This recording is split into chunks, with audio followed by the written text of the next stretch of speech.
Complete tangent. It's got nothing to do with football. But most underrated chocolate bar, Oh yeah. Toblerone. I'm not. I'm not fully convinced. It's Yeah. good. It's too expensive. It's too awkward a shape. I You're mean, showing your I villa. You're showing your villa middle class roots there with your Toblerone. I I'll don't go for a disagree with the Freddo. points you make about the Toblerone, but someone brought some in from the airport at work. I can't remember the last time I ever had Toblerone. It was very, very enjoyable. But yeah, I'd say it's very underrated. Middle class villa for you. Telling you. Uh, no. I disagree. It's nice, but it's not worth it. Hello, I'm Daniel Sketchley. And I'm Callum Byrne. We've been friends for more than 10 years, sharing lifelong passions such as film and music, But most importantly, football, through the ups and the downs. the celebration and the heartbreak. However, he's a blue nose. And he's a villain. This is the Second City podcast.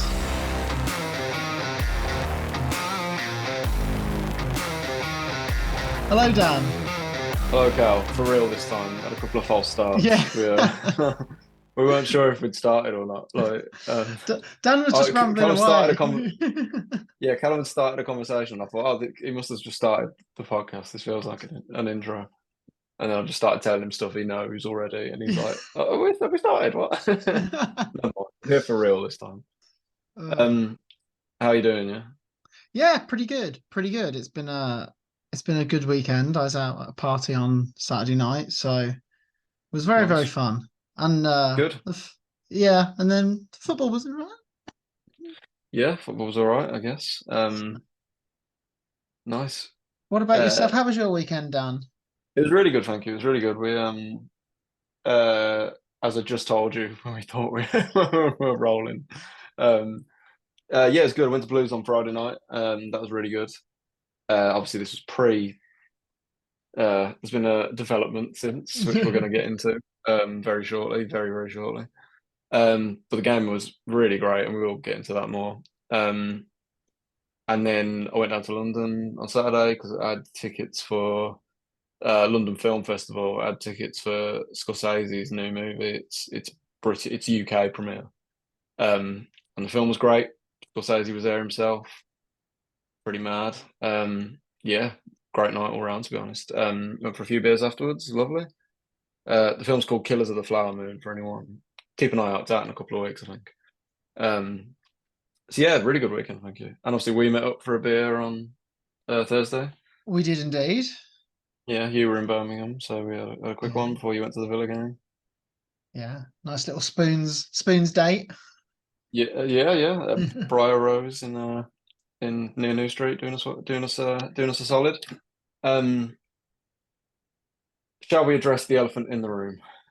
Yes, I think we should. So we're going to change up the format a little bit this week because obviously there's a lot of big stuff to cover Mm, throughout the podcast that's happened today. So coming up on the rest of the pod, we'll be talking about Villa in the Conference League against Zrinski Mostar, the game against Wolves, and we'll also talk a little bit about Ollie Watkins, and we'll go through our shirts, which we normally open with, but you'll have to wait a little bit later on for that because Dan, we need to talk about.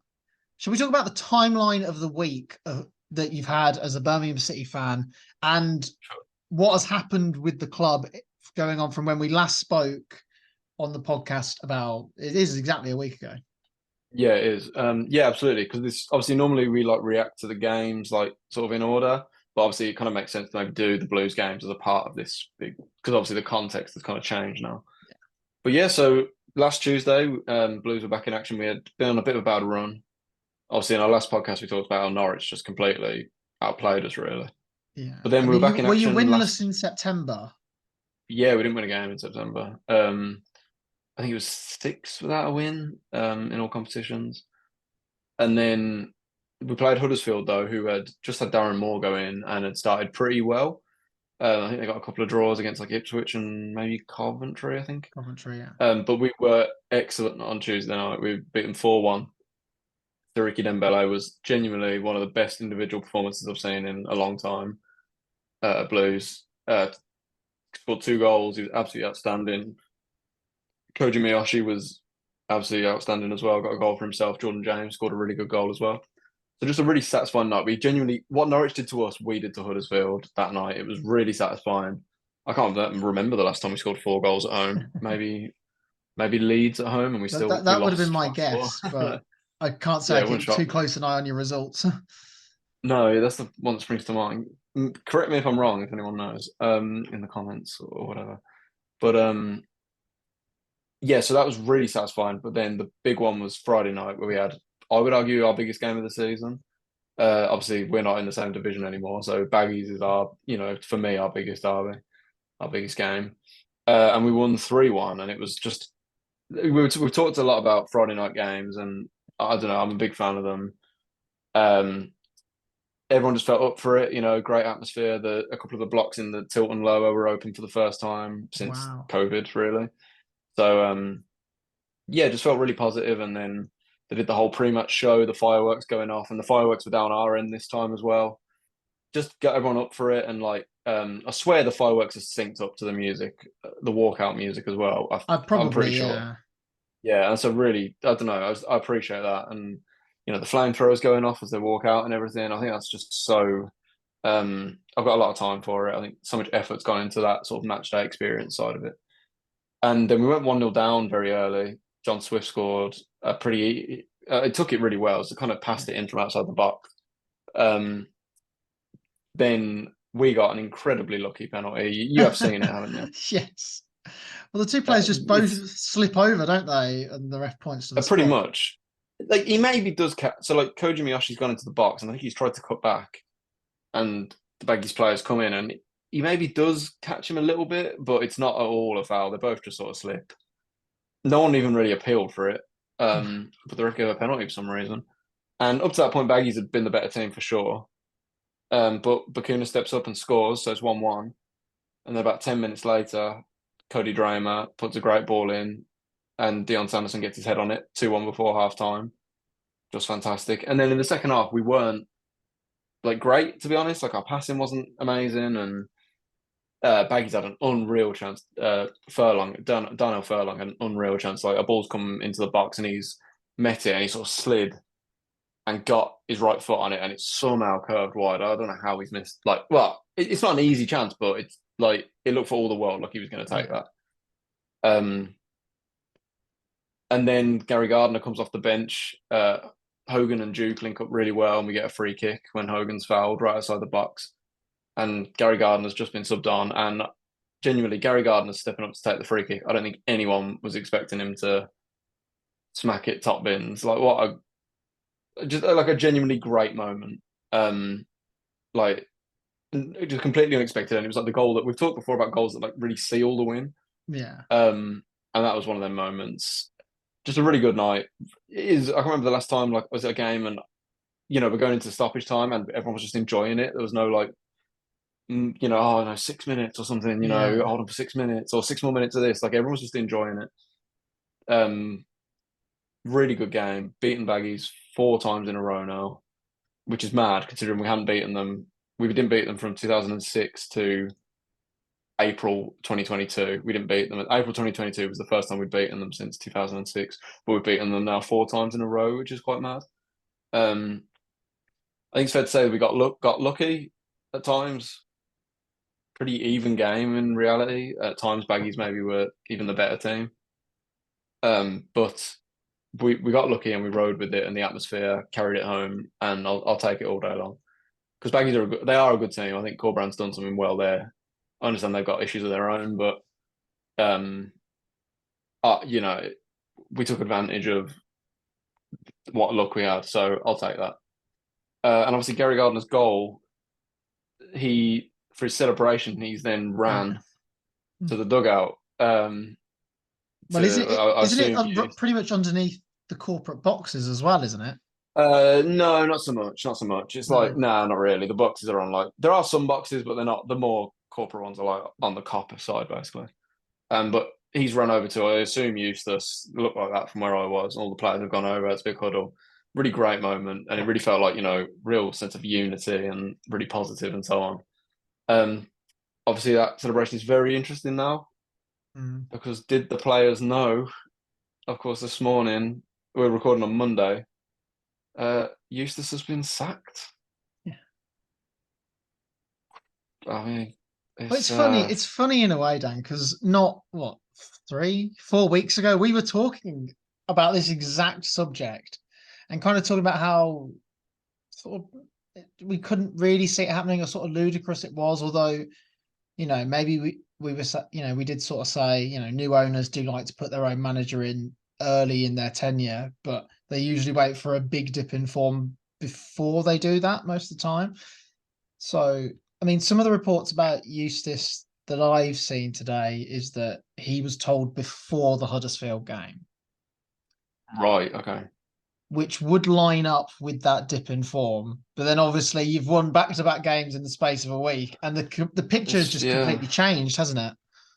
It's why it's dangerous, and like I assume, obviously, we did an episode called Wayne Rooney screams sexy. We'll get Yes. onto why in a sec. That was like 3, 4 weeks ago now. Yeah. So these rumors have been around for a little while. Seem to completely go away, to be honest. Um, and the rumor at the time was that Glasgow Rangers, had just sacked Michael Beale, and they were apparently looking to get Eustace in. And the rumor was that Wayne Rooney was going to go and was the man being lined up at Blues to replace him. So at the time of recording this, so we only know what is the as of Monday night, what everyone knows really in the public. And it seems very much to be though like Wayne Rooney's going to be the man coming in. It He is left what his post at DC Fabrizio. United. Yeah, it's what Fabrizio Yeah, tweeted today, wasn't it? yeah. It seems like I'd be shocked if it doesn't happen. Mad how things changed though. Like 24 hours ago, I didn't even. I mean, I'm not on Twitter anymore, so maybe I'm kind of a bit Mm. at the loop of these things a little bit. I don't know how obvious it was on there, but it felt like last night rumors really started to like pick up a lot. Um, but the thing we're saying, like we've then won 2 games in a row. It's what's so dangerous to. My point being, we were talking about this weeks ago, so I assume this has probably been in the pipeline for like Yeah, a little while. So, assuming it all happened. Uh, what I This is why it's so dangerous though to wait. They've clearly thought wait till the international break, yeah. get a new manager in, and you got a couple of weeks. Makes sense. But the problem now is we've just won 2 games and won them. We scored 7 goals in 2 games, 2 really good wins. Eustace is a really popular figure in my. I'd say so. I really like Eustace. Yeah, I think a lot of people do really like him. Has done a really good job at Blues across is so we said on our very first podcast that Eustace was the first manager in like 7 years or something to start 2 consecutive seasons of Blues. So yeah, that is true, but he made it about 8 games into his second season before he got sacked. So of course the rumor is Rooney. I think we could do a lot worse than Rooney coming in. He's complete for me. He's very unproven as a manager. Obviously, an Yes. amazing player, brilliant player, but I think he's very unproven. But I equally think he's kind of not done any harm in his career either. Um, he like Derby had a pretty impossible job. Uh, Gave them at least a fighting chance to maybe step like the smallest fighting chance to stay up. I feel like he can't really be judged on that. And then at DC United, I believe they've just missed out on like the MLS playoffs or something. But I know when he went in there the season before, they were like bottom of their side of the league or however it works over there. Um, Obviously the American game is completely different over here though, so I feel like he's unproven, but he hasn't really. He's not like he's not a bad manager coming in, and we're not like, oh my god, I can't believe you're replacing Eustace with this guy. I feel like I think really, if he comes in, I think he'll be like young. He's a young manager, hungry. I think he'll be well up for it. And you do hear a lot about when he was at Derby, how he really like galvanized that group. Um, Maybe easier because the pressure was off completely at the time. Um, but I think we could do a lot worse. What I don't really get though is the timing of it all, Yeah. and that's because this is so similar to 2016 when almost exactly this happened with. It's deja It's vu, literally the isn't it? same, but it is. It's kind of scary how similar it is. We probably had this exact conversation like 7 years ago, but replace Eustace and Rooney with Rowett and Zola because that's exactly what happened in 2016. We had Rowett in charge. We were doing well. I think we were around the playoffs, and then we had a new ownership come in, and then they've sacked Rowett despite us doing well to get like a name in, and that obviously was a complete disaster. I think we were sixth or seventh when that change was made, and Zola left when we were 21st. So that was a huge disaster. I think the big difference is that Rooney is like not Zola. When Zola came in, I don't think anyone was convinced he was a man for the job. I'd agree with that, but Zola had got Watford into the playoff final as well, back in the day. That famous Troy Deeney True. goal against Leicester. That is true. And I suppose as well, it wasn't just maybe Zola's management. Like the board of or whoever whoever was making these decisions at the time also chose to spend huge amounts of money straight away and change the whole playing philosophy mid-season.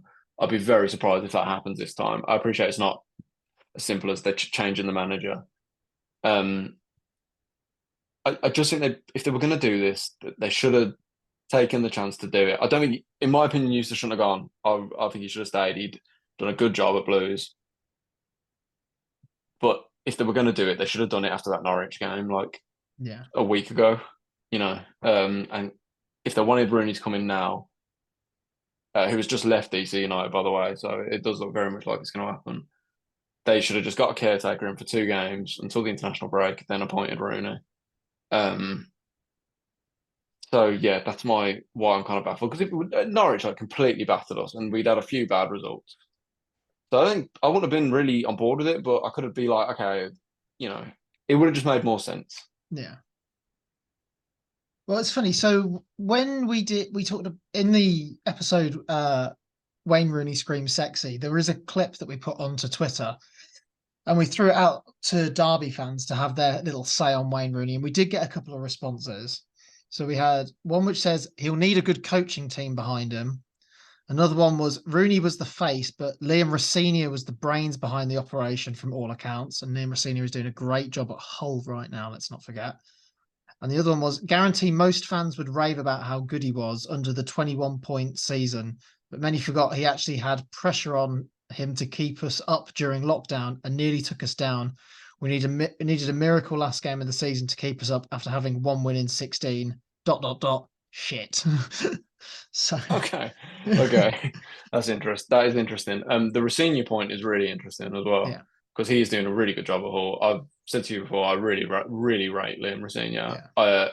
If he was coming in, I'd probably be like, I'm sad Eustace is going, but Rosenior, man, I really like him. He was doing punditry on Sky for a He was while an on the amazing EFL. pundit on Sky for the EFL. Best pundit on TV. Yeah. Level-headed, calm, knew what he was talking about.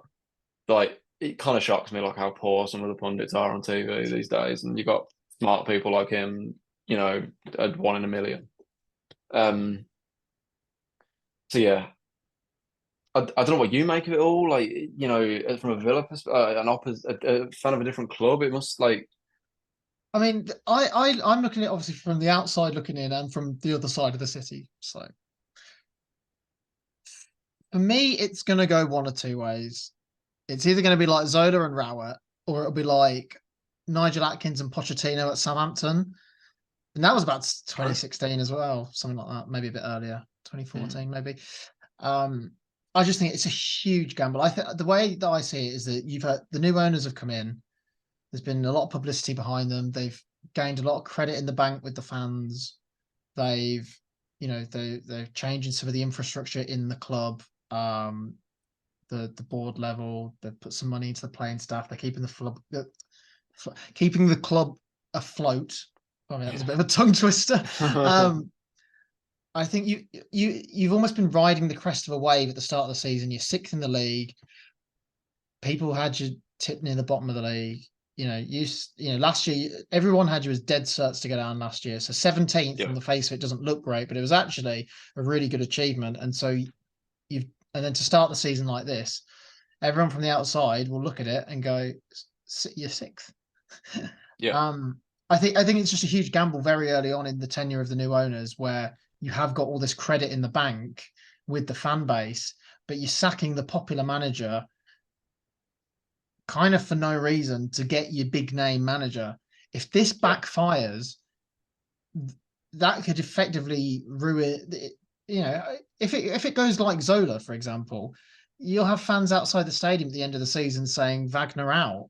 You know, Yeah. it's a huge gamble. It's a huge gamble. It also puts, we mentioned like the kind of current setup has put a lot of credit in the bank, and it really has. And I'll stand by. I think, despite having a bad September on the pitch, like the atmosphere is way better. The match experience is way better. The signings have been really good for the most part.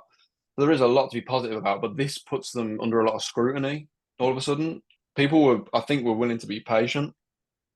I don't think anyone was expecting us to get promoted necessarily this year or get into the playoffs or anything.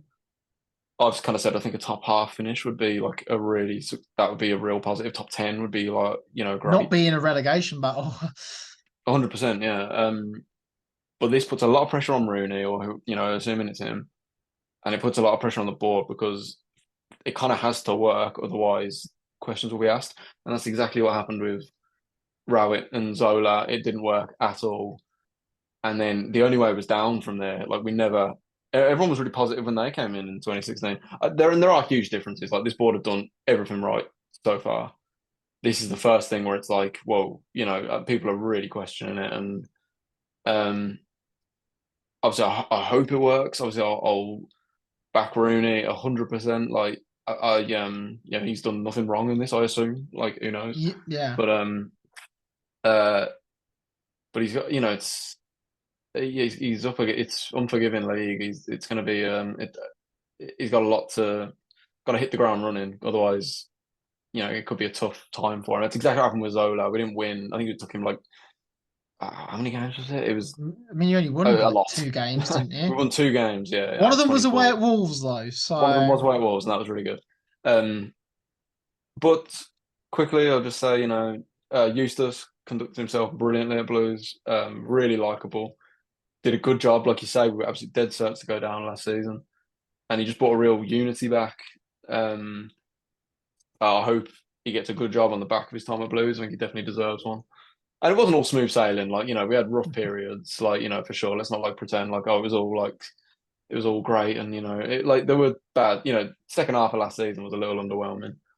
But I hope he gets a good job on the back of it. I saw someone suggest Republic of Ireland manager, uh, because he was the assistant there for a while. And Stephen Kenny is not the man. I'm no, sorry. He's, I don't think that no, is a controversial opinion that no, Stephen Stephen Kenny's not the Kenny. man. As two people who follow Ireland, Stephen Kenny is not the man for the job. I can't believe he's still there. No, he's But uh, that's such a hopeless. different By the thing. by, yeah, yeah. John Eustace, I think that could be really cool. But I hope he gets a good job. I hope he succeeds. Because yeah, John did a really good job at Blues. So yeah, did not expect to be talking about this on the podcast today. Really, despite all the rumors, I didn't really think it was going to happen. But here we are. Here we are. Here we are. Brings us on Well, quite nicely to what we're wearing. If you would like to go on to that, Cam. yeah, absolutely. Well, I said when we first jumped on the Zoom call, I'm wearing black because you're in mourning today, Dan. So I Yeah, thought well, I I'd only be wore respectful. I wore my one black away kit a couple of weeks ago. I think Yeah. it's the only black one. Well, the only one that fits me definitely. So yeah, I couldn't do that. So what have you gone for? You've gone for let me guess. So this is a black Under Armour away shirt with a nice like claret checkerboarding across the chest, I Hmm. guess. Almost like a hoop. Nice I'm gonna say Unibet sponsor. 16, no, 28, 2017 away, 2017-18 away. You would be correct. Wow, nice. I can imagine Scott Hogan wearing that. Well, he did wear the shirt, and Yeah. um, I mean this season doesn't obviously we lost the playoff final this season, so there's not too many happy memories really from that season. Oh, I There's a don't few. know. I don't know. Well, there is He a had a good few run to actually. the playoffs. We had a good run into the playoffs, but like this was, I mean, I only went to one game I think this season, which was the playoff final. Oh wow. Obviously we were at uni, so I was Yeah, yeah. halfway down the other end of the Yeah. country and what have you. But it was at a point probably where like my disconnect with the club was probably at its highest. Um, when we had Dr. Tony in charge and Steve Bruce. But we had a few good games this kit. I think we had wins at Sheffield Wednesday and Ipswich in this kit. I always remember Conor Hourihane wearing this kit. I don't really know why. We beat Middlesbrough in the playoff semi-final in this kit. You know why I subliminally maybe remember it? You wore it at Blues. We did. It's one of the only times I've ever seen us wear an away kit at St Andrews, and this was the kit in that incredibly crap 0-0 where Keenan Davis and Jota or Yeah. Hotter missed a sitter for Blues, and then Keenan Davis hit the crossbar in the Yeah, second that half. was they're pretty much the only two things I remember from that game. I remember Yeah, Hotter missed. I was bang in line with Hotter when he missed that chance. Like I just couldn't believe it. And then that Keenan Davis shot where it like hit like the underside of the bar and came back out. yeah. It's like an open goal almost. I was like, oh my god, that terrified me. That was very scary. So yeah, But but a nice fair kit enough. from Under Armour. Yeah. Well, it's not nice, but it's Villa kit, isn't it? But I think you should probably have a pretty easy time guessing mine. Yeah, that's last year's home shirt, isn't it? It is, yes. This is the Blues Nike Boyle Sports sort of horizontal pattern shirt, Yeah, home shirt, hoops, most isn't it? recent blue shirt I've got. Well, yeah, I guess technically, yeah. Um, most recent blue shirt I own. So I couldn't wear a black one because obviously I wore it the other week. So eventually we're gonna have to probably start re-wearing them, but don't have to do that just yet. The reason I'm wearing it is because it's an ode to John Eustace, tribute to John Eustace. This is our 2022-23 home shirt. His first kit, first his first season kit at Blues. Yes, I thought I'd wear that instead. Finished 17th. That's not great, but as we said earlier, we were rock solid favourites to go down. And it was just a fun season. The first half of that season was really good. Had some great memories. We beat QPR 2-0 in a night game where we were outstanding. Me and our mate Will went to Stoke away and we won 2-1.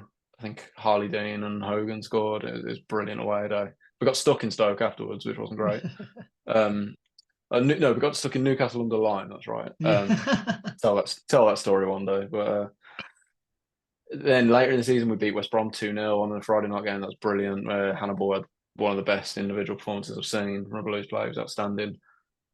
And even as recently as the other night, beating West Brom 3-1 at home was obviously was a Eustace game. So yeah, good memories from that season. Felt like the best season for a little while, despite it tailing off. So yeah, I thought I'd wear this one instead as a tribute to John. Cool. So that's everything going on at Blues. Very eventful week. But at Villa, you've had a very eventful week as well. Yeah, so we'll talk about the games in a minute. So the big news tonight is that we've had someone leave the club tonight. Not in the same dramatic a fashion as John Eustace leaving Blues. But it was one that a little bit of a shock though that Johan Langer has left his role at Aston Villa. He of course had been our like data guy, our sort of like technical director, I guess. And so he joined in the summer of 2020, and he oversaw the summer signings that saw us bring in Emiliano Martinez, Bertrand Traore, Ross Barkley, Ollie Watkins. That great summer where pretty much every signing we made seemed to work. I know Barkley was a bit hit and miss, but he did score some really important goals for us that year. And so he's a guy that's been really highly regarded Aston Villa since he joined. I know that there was a few rocky spells, I guess, with the fans in the following summer, following the sale of Jack Grealish and some of the signings that didn't quite work. Like we spoke about the Holy Trinity before. So yeah, that'll be an interesting one. So he's going to Tottenham Hotspur, who've been desperately after a technical director for what feels like 12 months or so. So that'll be something to keep an eye on when he goes to Spurs. Our new sort of director of football, so to speak, Monchi, is now going to lead Aston Villa's youth development and the international academies, with Matthew Kidson taking over as the director of global development, whatever those roles kind of really mean. So maybe it's not a big surprise. Obviously, the signing of Monchi in the summer was, is part of this sort of Unai Emery revolution that's sort of going on behind the scenes.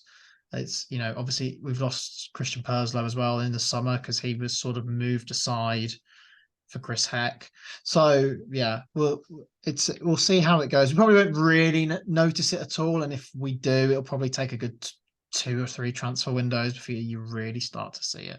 So that's something to keep an eye on, really. The other thing as well is Ollie Watkins, speaking of which, did get a new contract, or finally signed his new contract as well this week. So off the back of the Brighton game, he signed a 5-year deal, which is absolutely fantastic news for absolutely everybody connected to Aston Villa Football Club.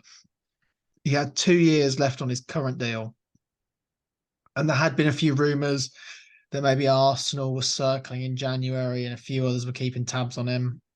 So to tie him down, even if there is a release clause or even if the club does come in for him, the most important thing is he's got that longer contract. He retains his value or adds a bit of value onto him. So that's the most important thing, really. But, he's absolutely thriving under Unai Emery.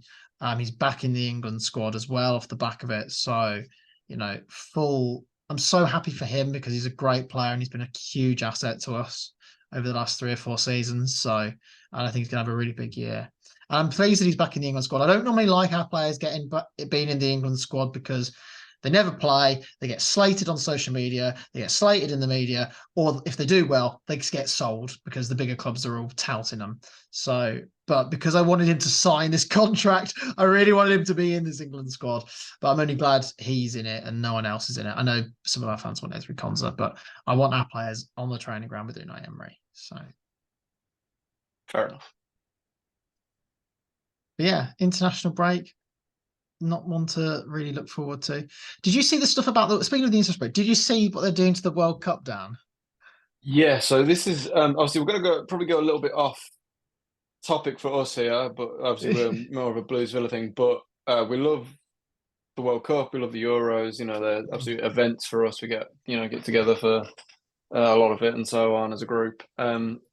Yeah. So do you want to explain this bizarre news? So it's the World Cup that's happening in Spain, Portugal, and Morocco, which is already a bit of a crazy combination of countries anyway. But because Morocco isn't it's not attached, is it, to Spain or Portugal? It's a good couple of hours on a plane away. Okay, fine. It's the only way they could host it. But then because it's the 100th anniversary of the World Cup, the first 3 group games for Uruguay, Paraguay, Brazil, No, I think it's just Uruguay, Paraguay, and Argentina. Argentina are all going to be played in Uruguay, Paraguay, and Argentina, meaning the World Cup is effectively going to be played across 6 countries on 3 continents, which is absolutely insane. Crazy. It's just insane. Yeah, crazy. So yeah, as you say, it's the 100th anniversary. So they got to do something. I completely agree with them wanting to do something special. That is not it though. That's bizarre. No, just host it in South America. If they're going to host 3 games. So first of all, I think I actually disagree on the Spain, Portugal, Morocco thing. I don't think it needs to be in 3 countries. I think that is too much. And I think the great thing about it moving is it's the culture of that country. So I think 2 countries is okay. I think we had that one-off Euros where it was all over Europe, but because it was a one-off, that kind of was its identity, if you know what I mean. Yeah. And I'd say it didn't really work. It was heavily affected by COVID, which really didn't help true. it. But true. I've been very lucky enough with my line of work to have worked at the last 2 World Cups and the Euros, and the Euros was a bit dead because fair enough. There was no one there really. If that makes sense. I suppose. Yeah, no, I do. Because I went to the Euros in France in 2016 and it was mental, I can imagine if maybe not so much if you were at home, you probably don't feel that, but if you're in a city and there's only a game on, the great thing about being in Paris was there's game, there's, we're there for that game one day, but then there's, fans there for another game the next day. So there's fans from all over the world, all over the continent. But so I actually disagree on that though, because I think a Spain, Portugal, Morocco World Cup could work because I actually think they maybe do touch. So I'm not sure if they don't touch, they're very close to each other anyway. So because Spain is as south as it gets, and Morocco is in Africa, but it's as north Africa as you can get. So the traveling, I don't think is a problem. If the traveling there is going to be way less than at the 2026 World Cup, which is in Canada, the USA, and Mexico. So it's going to be way less than that. But I also don't buy this whole the World Cup's expanding to 48 teams from the next World Cup. So it's going from 64 games to 104 games. That's going to be insane. 104 games. Even I think that's too much. Yeah. Um, but what, like, I don't understand this whole, oh, so the World Cup's expanded, so we need to spread it out. And like, if a country as small as Qatar can host a 32 team World Cup, I find it very hard to believe that like the US just couldn't host a 48 team World Cup on their own. I understand Qatar's like one of the richest countries in the world, but even so. Um, but the Uruguay, Paraguay, Argentina thing, I don't, why, Uruguay hosted the World Cup 100 years ago. So why Paraguay and Argentina hosting a game? What have they got to do with it? They're neighbours. They're not like them. They didn't. Paraguay have never hosted a World Cup. Like why? Are they? I think they qualified And, like once, maybe all six maybe of them twice. qualify for this World Cup now because they're all Yeah, it's hosting a like game. I suppose the only thing is like they would all probably qualify anyway, but there's so many teams qualifying. Yeah. But maybe not Paraguay, but even I just find it wild. Also, the opening game of the World Cup is like that country's moment to like showcase itself and make a huge statement. So they're going to do that, but then they're going to move to a different continent to play the rest of the tournament. It's really strange, and I'm kind of surprised Spain, Portugal, and Morocco seem okay with it. I'm probably gonna get a They choice, probably but don't have a choice, do they? You know. no, I am glad though for Morocco. I believe they are the least successful country for hosting for bid. They've bid like 5 times to host the World Cup Yeah. or something, and have never been given it. So at least they're going to get. And I think quite a lot of the games are going to be there as well. It's not like I think Portugal are only hosting it in 2 cities. A lot of it's going to be in Spain and Morocco. So very strange, very very strange. Yeah. Bizarre. But But like we talk about as well, like FIFA, they just make decisions without thinking about it. Like obviously the Qatar World Cup is a whole obviously was a whole story, but then we said years ago they announced they were changing the World Cup to a 48 team format, and so they were changing it from 8 groups of 4, which works perfectly in my opinion, to 16 groups of 3 was the change. yeah. And it was just never going to work. Like you couldn't have 2 games going on in the same group at the same time, which is what makes it so exciting as you go into the last Yeah. game of a group. And so it took them like 4 years to realize this. It took the Qatar World Cup to be so good on the pitch that they realized they had to change it to groups of 4 again. They just make decisions. Yeah. They just, I, They're not to not be controversial, footballing but people, weirdly. no, not to be controversial. I don't think their intentions are entirely with football at heart, shall we say? No. But no. Anyway, let's talk about an organisation which are much more in favour with football, which is UEFA. So, Yes. Yes, the pinnacle of football. because I really want to talk about the Conference League, Sure. because it's going to be the highlight of the podcast for me. Although I say this with the most sincerity, I love Aston Villa Football Club to death. But it will be the death of me one day. That bloody football club. I'm going to die in a stadium one day because of that club. I just know it's going to happen. Um, but yeah, It's the late show at Villa Park. it was indeed. It's funny as well because like we were talking in the pub beforehand. Like this was just such a massive game for us. It was the first home game back in Europe. I didn't go to the Villa game, just to Yeah, clarify. I wouldn't go. No, we just met for a bit. I didn't go to the game. Like, yeah. obviously. Sorry, Um, Carol. no, it's fine.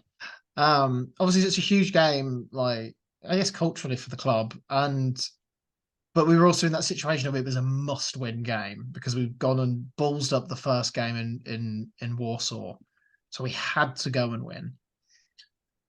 And to be fair to Mostar, they played fantastically. Their game and they were dead unlucky not to take something from the game because they probably deserved to really. Although like we deserved to win the game, but they were really unlucky not to take a point because they defended really, really well. They threw their bodies on the line, like their lives depended on it. They blocked pretty much every shot. We just couldn't find a way to break them down. They put 11 men behind the ball. If an opportunity to counterattack came their way, they would try and take it. And they did force a couple of really, really good saves out of Emi Martinez. One of which was offside, one of which wouldn't have been offside, would have put us a goal down in the first half. So that was a huge save from him. Their fans were great in the away end. It was weird because down I was at the other end of the ground, so you couldn't really hear them being at the other end of the ground. But you, like, it was like in like the 30th minute, like the first half was dire. Like, not a lot had really happened. We were rubbish. And the game's just one of those really dull 0-0s. And I look over to the away end, and the whole place is like doing like they're bouncing up and down, but in like a sort of Mexican wave almost. It's really weird. Right. It was just incredible. Did many of them travel? The I think they took about Bosnian fans. 750 fans, which is That not is a bad lot for a going. Thursday night. Yeah, from Bosnia, Yeah, it's a and long like one. they're not a massive club either. No. Like their ground's not that big at all. Um, and then like in the 60th minute, when like the second half was just one-way traffic, it was just trying to break them down. And then like we look over and there's about 10 red flares have just been lit up in the away end, and they're just all swinging their scarves and jumping up and down. It's like they got nothing to celebrate. They're just enjoying the away day. It's like incredible. Probably see So him in snobs afterwards or something. yeah, there's some great videos of them like rocking up at New Street Station, like it's just Oh, of course. herded by the police, them like making an Yeah. absolute racket. Like there would have been a few people in New Street like saw this lot coming in thinking like, what on earth's going on? Like not understanding that the football's on or something.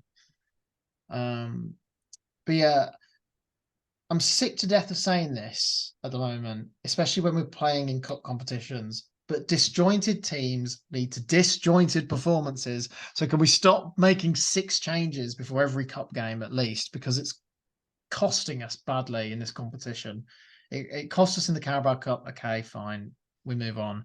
It cost us in Warsaw in the first group game, and it really nearly cost us in this game. You know, I understand that we wanted to rest the likes of Watkins and Cash and Douglas Luiz. I understand that they can't play every game. But 6 and so we had 2 enforced changes. Don't make 6. I Yeah, know sure. we got away with it. For a must-win game. For a must-win game, it was just a bit risky. Especially when there's a few players in there that just haven't played a lot of football. I thought Clement Longley did quite well. He's a player that I don't rate particularly highly, and his debut in Warsaw was a bit of a disaster. But I thought he played quite well. So maybe there's hope there. I don't know whether Yuri Tielemans played well or not. Some people seem to think he played really well in the stands. I was incredibly frustrated watching him. He was trying to make things happen, but the amount of times he gave the ball away, it was infuriating. And there was the one that like the tip of the iceberg was in like the 75th minute or something. We've got a corner and we've taken it short to Yuri Tielemans, and he's just lost the ball on like between the corner and the box. And like we've just wasted that opportunity. It's like just silly lapses in concentration. But at halftime we made 3 changes. We brought Watkins, Louise, and Cash on, and they did change the game. Louise was able to dictate the tempo midfield in a way that Leander Dendoncker just can't. And Matty Cash was absolutely excellent when he came on. He really changed things for us. He gave us a bit of an attacking outlet, and he caused Mostar so many problems. But we just couldn't find a way to score. We had so many chances. I think in the entire game we had 25 shots, and we just their goalkeeper had a blinder. Turns out he used to play for Rapid Vienna back in the day, Dan. And he Your was bogey team. employed by Rapid Vienna at a time where they knocked us out of the Europa League qualifiers back Agent in the Vienna. day. So it looked like we were Your going to most be hated haunted. rivals, Birmingham. Your most hated rivals, Birmingham City, Rapid Vienna, like Wolves. Yeah. West Brom. Right. Um, but yeah, Bertrand Traore came back from injury. He came off. I quite like Bertrand Traore. He's not a world beater, but he's something different. And he is a very frustrating winger because if you show him onto his right foot, you might as well be playing me on the wing because he can't do anything. So every time he gets the ball and he's coming down the wing, he wants to cut inside. And so a couple of times he could put a couple of crosses in. And I think they worked out, if we just show him onto his right foot, he can't do anything. And so it sort of shut that down a little bit. But then in the last minute, he's cut inside, and Matty Cash has gone on the overlap, and he's played the ball to him down on the overlap then, and all of a sudden this space has really opened up for Matty Cash. He's put a lovely little cross into the box, and John McGinn, the saviour,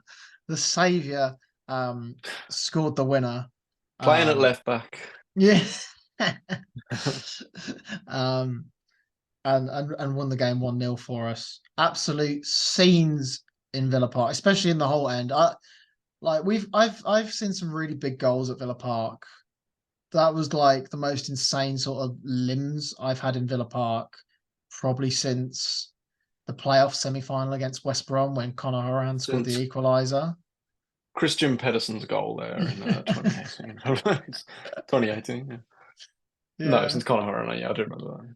Yeah, and like we've had some really big goals there since, but like it was that just sort of relief and like yeah, it was great. It was absolutely brilliant. But we need to take this competition more seriously because we will not win. We won't get out of the group, let alone try and win the thing if we don't start playing a stronger 11 in this competition. Agreed. Surprising for Emery as well. Seems like the competition we expect him to do really well in. Seems to be taking a few liberties with it. Yeah, and like we've got a few injuries. Alex Moreno's still not back. Jacob Ramsey got injured again versus Brighton. And then for that game, Diaby and Kamara were out with injury. So that I understand that we need to make changes because we haven't got the fully fit squad. And obviously, Wendy and Mings are out for the season near enough. And we are a bit threadbare. So I understand we need to make some changes and we need to get minutes into the legs of like players like Longley and Dendoncker and Tielemans. But yeah, we'll see. We'll see. We won the game ultimately, but and it was an absolute great experience. But for 90 minutes of it, it was incredibly frustrating. Yeah, I can imagine. But yeah, we won. But you were back in action on the Sunday though. Yes, so we played yesterday in that horrible 2:00 slot down at the Custard Bowl, otherwise known as Molineux. Yeah, I've never been to Molineux. Just a weird one. I don't know why. Never been. Play them played them loads. I don't know why. Been to Villa, been to West Brom, been to Coventry. Yeah, just never Wolves. Don't know why.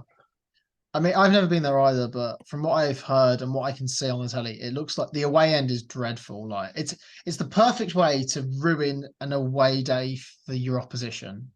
You know, you don't want to help them, I guess. So it's like all along the bottom, isn't it? Rather than like yeah. So the away end is the length of the pitch. It's the entire lower tier length of the pitch on the far side of the dugouts.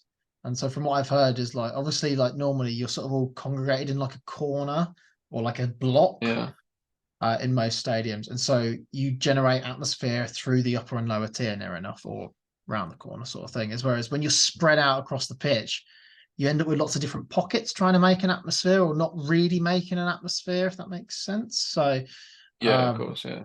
Like people slag it off as an away day because it's like as an away fan, I don't think it's great. But I genuinely think if you know, as the club, as I get what they're doing, like you don't want the away fans to be able to generate a great atmosphere, so you want to make it a difficult away day. So I kind of get that. No, of course. Yeah, it was a bit of a frustrating game. I mean, Wolves aren't exactly a free-flowing footballing team. They certainly don't play football anywhere near as well as they did when they first came up under Nuno, and they had the likes of Pete João Moutinho and Neves and Diogo Jota. You know, probably their golden age of of our generation almost. Well, Diego Costa was there as well. No, not Diego Costa. No, he was there, but not at that time. No, who's the striker there? Jimenez, yes. I don't know. I thought Diego Costa. Sorry. Well, Diego Costa was there last year. Yeah, but he was shit. He wasn't good. No. Yeah, I was expecting a tough game. We don't tend to. Our recent record there is dreadful. Since we got promoted, we've only won there once, which was the lockdown season. The last time we won there with fans in the stadium was under McLeish when Robbie Keane scored twice in that 3-2 win. Yeah, I remember that. So I would have probably taken a point before the game because we don't tend to do too well there. And like you always say, win your home games, take a point in your away games is always a good return. We were probably the better team at the start of the game. Matty Cash had a really good chance that forced a good save out of Jose Sarr. But we sort of allowed the crowd to get into the game. So they had a couple of corners, and John McGinn was sort of wrestling with Craig Dawson. And like it was 6 of one, half a dozen of the other, but all it did was like rile the crowd up. And that obviously like transfers onto the players, and they sort of got their tails up, and we all of a sudden were on the back foot a little bit. Pedro Neto caused Luca Dean a whole amount of problems for most of the game. But we were in at half time at 0-0. It was nothing special. Very stop-start game, a lot of fouls. And I was like, well, this is like a typical Unai Emery sort of away performance where we're trying to be defensively solid. We've leaked a lot of goals early on in halves, especially away from home, and which we didn't really do. We can, it's so happy enough with that. But we let in a really poor goal early on-ish into the second half. Douglas Luiz, who I thought didn't really have a good game. He was very lax. He was, if anything, he looked a bit tired, which is probably understandable because he's played pretty much every minute. His passing was a bit sloppy, and he gives the like Matty Cash sort of wins the ball back, gives it to Luiz, and he loses it, and Wolves just counter us. And in a similar way to how they just countered Manchester City the week before, and they couldn't really live with it. They've crossed the ball over to Neto, who's skinned Luca Dean. He's got away from Pau Torres as well. And he's put the ball in the box, and Hwang has been able to just sort of tap it in almost. It's a great counter-attacking goal. It all comes from us losing the ball really high up the pitch and not being able to recover. And it was one of them like, for God's sake, here we go. Here's the goal. We'll lose 1-0. And then we've won a free kick pretty much straight from the kickoff near enough.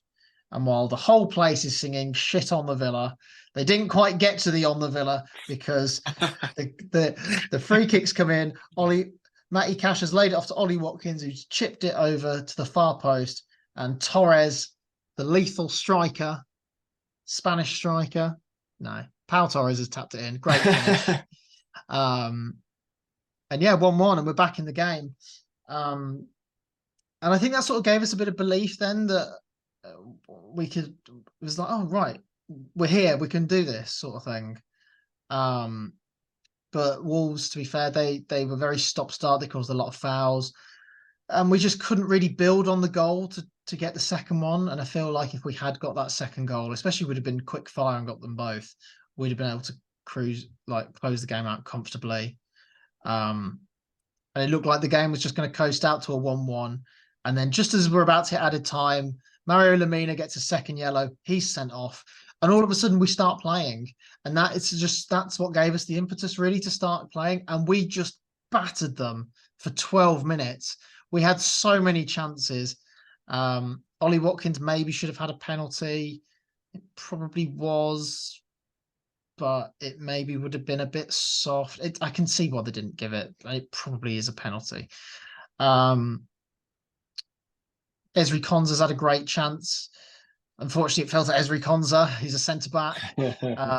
Zaniolo, I think, had a good chance as well, where it was just agonisingly wide.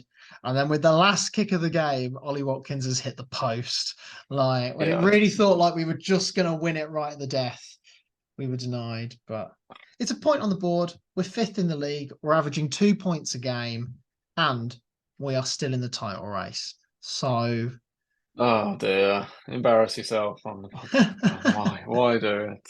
Tottenham are top of the league, and although you are about 4 points off. 4 points off, yeah. So Leicester won the league.